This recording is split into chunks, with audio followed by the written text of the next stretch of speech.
Bonjour à tous, c'est aujourd'hui que je vais à la rencontre de Madame Pintio, directrice de ce célèbre château, qui va nous en dire davantage sur elle, son parcours, mais surtout sur ce château des plus mythiques. Tout est prêt, alors c'est parti. Bonjour Valérie. Bonjour. Alors, pouvez-vous nous dire où nous sommes? Alors nous sommes au centre culturel de l'Entente cordiale du château d'Ardelot, situé à Condette, un site géré par le département du Pas-de-Calais.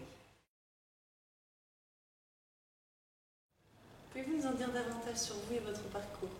Alors je suis arrivée à la direction du centre culturel de l'Entente cordiale il y a un tout petit peu plus d'un mois, le 1er juin. D'accord. C'est tout récent, c'est un poste passionnant, enthousiasmant et il est pour moi le fruit d'un parcours imprégné d'art et de culture, mais il est aussi surtout un choix de ma part à un moment donné d'investir dans ma région d'origine, le Nord-Pas-de-Calais, et plus particulièrement dans le département du Pas-de-Calais. J'aimerais beaucoup connaître l'histoire et l'esprit de ce site. Alors l'esprit de ce site, il est totalement empreint des relations franco-britanniques. Au départ, au château d'Ardelot, avant même que ce soit le château, c'était probablement un fortin de bois.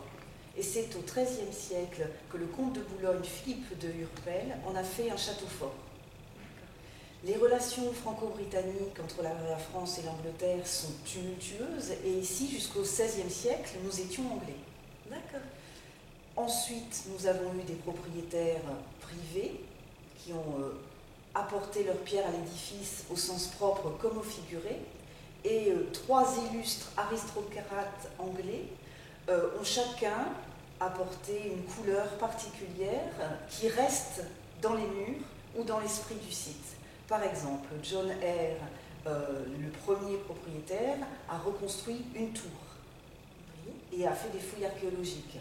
Henri Gall, qui a donné à ce site son aspect actuel, c'est-à-dire un château néo-gothique, ce que l'on appelle le revival gothique, château néo-Tudor, en a fait ce qu'il vous envoyez aujourd'hui, totalement reconstruit bien sûr.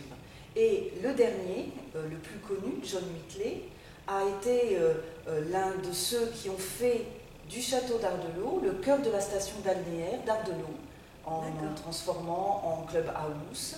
Et je ne vous parle pas de ce quatrième propriétaire pour lui français, qui était l'abbé Bouly, fabuleux sourcier, guérisseur, radiesthésiste, dont certains portent encore les témoignages de tous les bienfaits qu'il a apportés, à la fois au site et au monde entier, à travers ses talents et ses dons. Mais le site est géré par le département du Pas-de-Calais. Pourquoi cette implication? Alors, le département, effectivement, gère le site du centre culturel de l'Entente cordiale, en accord avec la mairie de Condette, qui est propriétaire du site. Il y avait urgence, parce qu'il fallait sauver le patrimoine.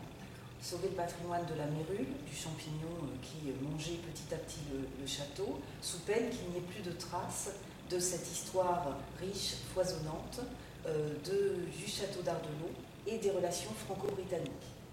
Les relations franco-britanniques, comme vous le savez, se sont pacifiées en 1904 à l'occasion du traité de l'Entente cordiale, d'où le nom Centre culturel de l'Entente cordiale au château d'Ardelot.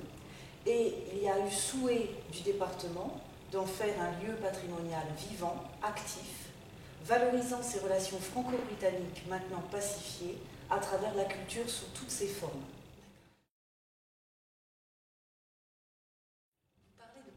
Vivant, mais ça prend quelle forme?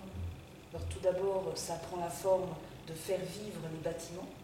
Faire vivre les bâtiments, c'est y organiser des événements, c'est les faire visiter, raconter leur histoire, c'est les mettre en situation et les mettre en scène. Et quoi de mieux qu'une programmation artistique et festive de très haute qualité pour pouvoir rendre hommage à cette relation franco-britannique à travers la culture.